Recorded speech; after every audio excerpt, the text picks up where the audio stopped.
touring can be like a pretty intense thing, and especially when you are with somebody that you have been with for so long, and you know you are going to be parting ways at the end of it.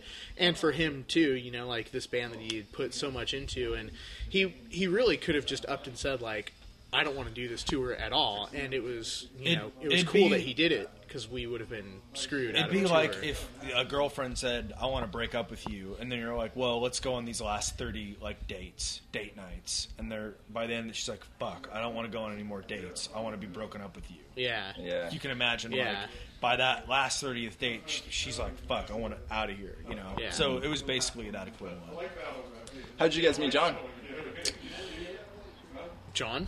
I was on tour with another band. This was summer 2008, and I called a friend of mine in Athens, Georgia, to invite him out to the show, and he told me that Tera Melos was looking for a drummer, and that he thought I was a perfect fit for it, and that I should contact them. So I sent them a video of me and a friend doing an improv set together, and they called me back a few days later, and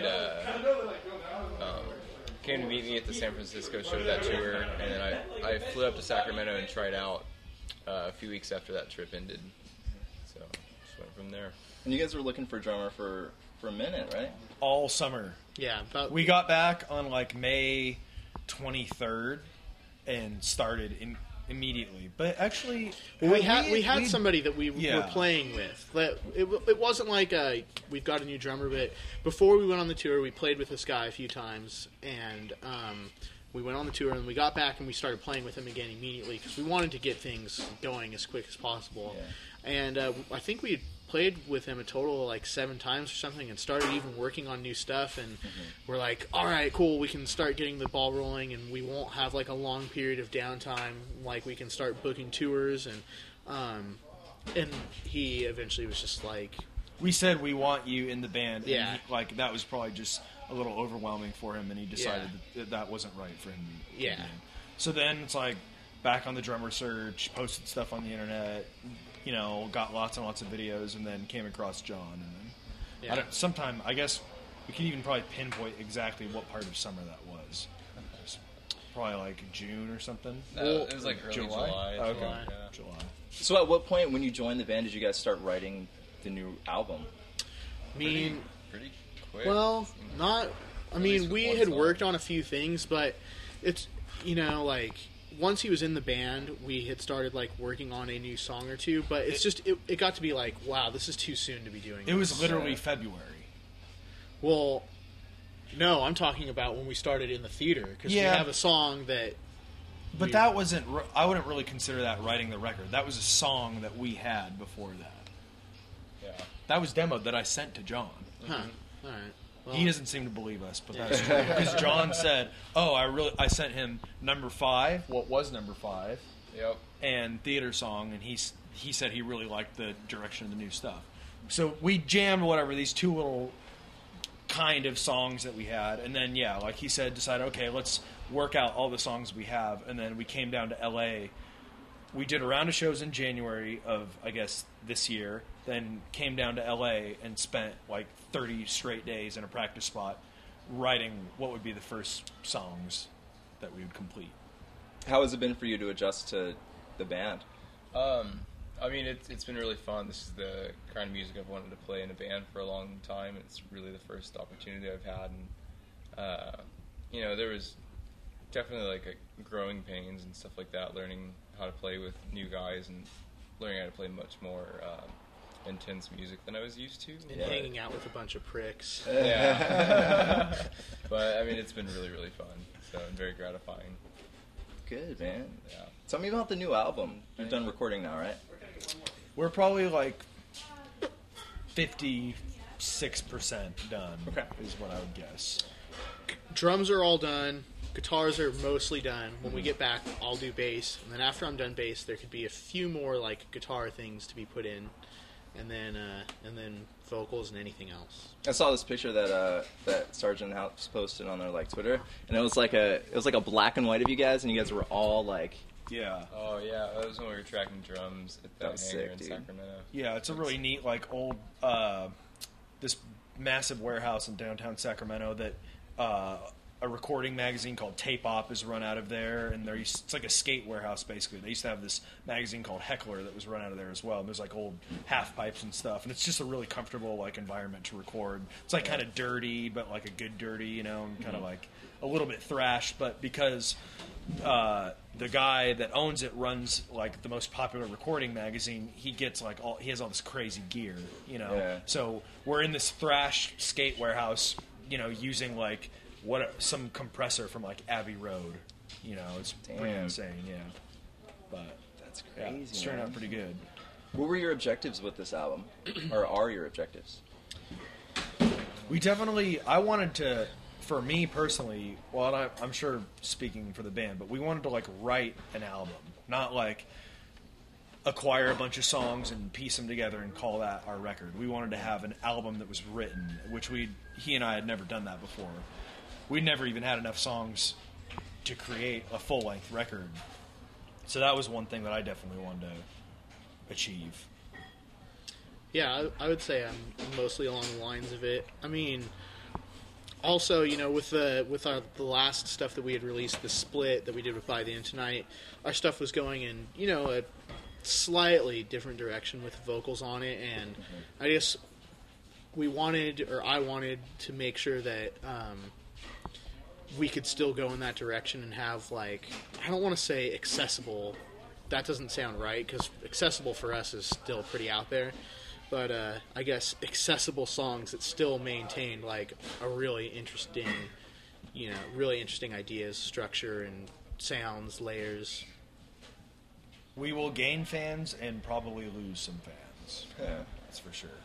You never know. We might have lost them already, though. That's true. You never know. Like, when we put out the Idioms 7-inch, the things it covers, like, we almost instantly got, like, comments on our MySpace page and stuff being like, dude, your new stuff sucks. Get rid of vocals and shit. Like, it's covers, you know? Like, I don't think a lot of people realized it was cover songs. But, I mean, for what it is, I think we did a pretty, you know, good job making the songs sound like they were our own. How do you react to stuff like that when you get MySpace comments? It's just funny. I don't personally really care. You know, like, you know, like, it's obnoxious. People know about our band. What is obnoxious about it is people treating us like we're any different than who they are. You know what I mean? People that like our band are supposed to be like our friends. We're not higher above anybody because we're on the stage playing, you know. Yeah. So it's just weird. It doesn't bother me, but it's just strange that people would treat us any differently, you know what I mean?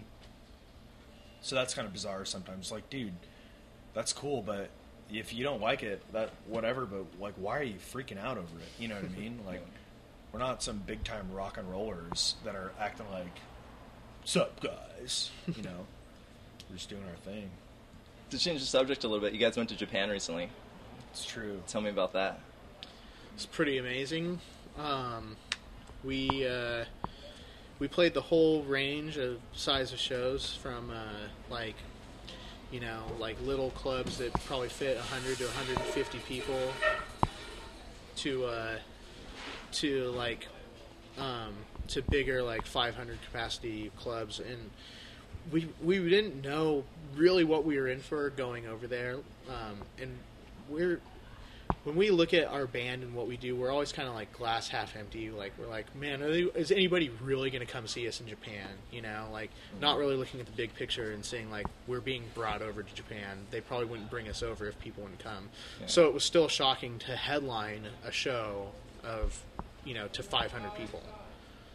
So that's like something we'd never done before. We were very well receptive over there. Experimental music is pretty popular there. And, we went over very well.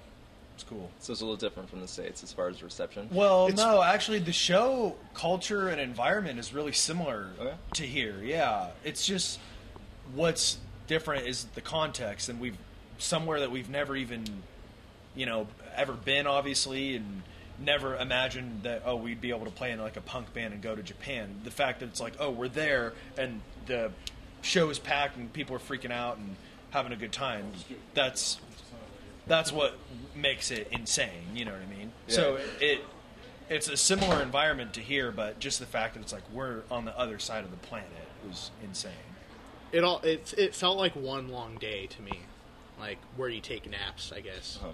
We headlined a Tokyo show at a place called Club Quattro, which is sort of an equivalent to a House of Blues here, just a smaller version, where there's, you know, multiple Club Quattros in Japan, and that was sold out, and we headlined, and just like 500 people packed, people freaking out, and then a few days later we played a smaller place in Tokyo called Fever. It was like an art gallery that held 300 people, and that was also sold out. So to play two like headlining Tokyo shows that were sold out was pretty insane. Awesome. So when is the record going to be released, or tentatively? We're hoping for spring. That's kind of a broad window, but you know, hopefully. We're not rushing it. Yeah, it comes out when it comes out at this point. If we were to being on a record label and having a manager and a booking agent and publicity and all this and that, it has to be done the right way at this point, you know, and instead of, oh, this sounds so cool, we want people to hear it, let's put it out next week. Yeah, we got to do it the right way, you know, and so it sucks because it probably won't come out till realistically springtime, you know, May-ish, but that's just the way it's got to go, you know. The last time we talked in March of 2008, we talked a lot about DIY stuff. I remember that. And where you're at now, are you happy with the progression of how things have been going? Yes. Yeah. Absolutely. We're still a DIY band, very much so, but now we have other DIY have people behind us helping us do it ourselves. Yeah. Well, there's only I don't know. It's grown.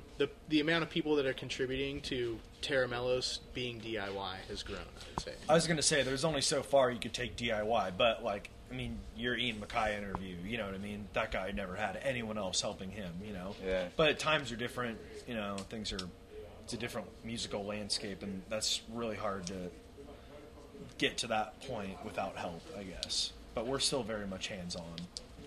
When you guys go back home, are you still working jobs? I know last time you were working at, like, a movie theater?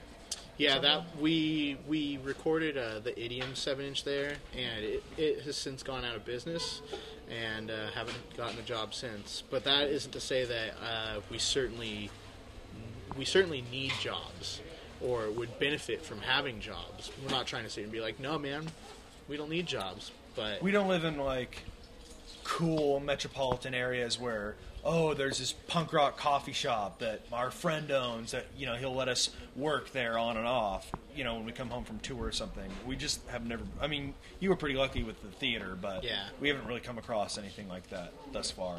But yeah, I would like to have a job because I don't have any money. Yeah. But I know you're doing some other stuff. You're doing something with Zach Hill. Yeah, we have a band, yep, it's true. Tell me a little bit about that.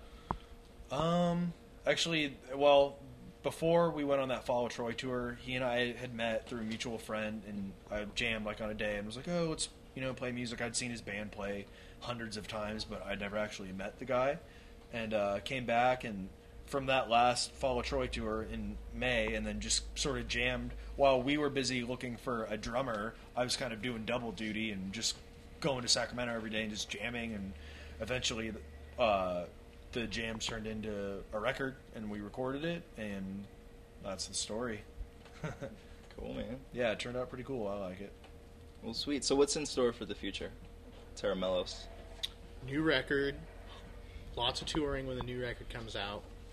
And then, I don't know, we'll have to kind of figure it out from there. I mean, we just want to be always being creative, releasing different formats and ideas for music, so...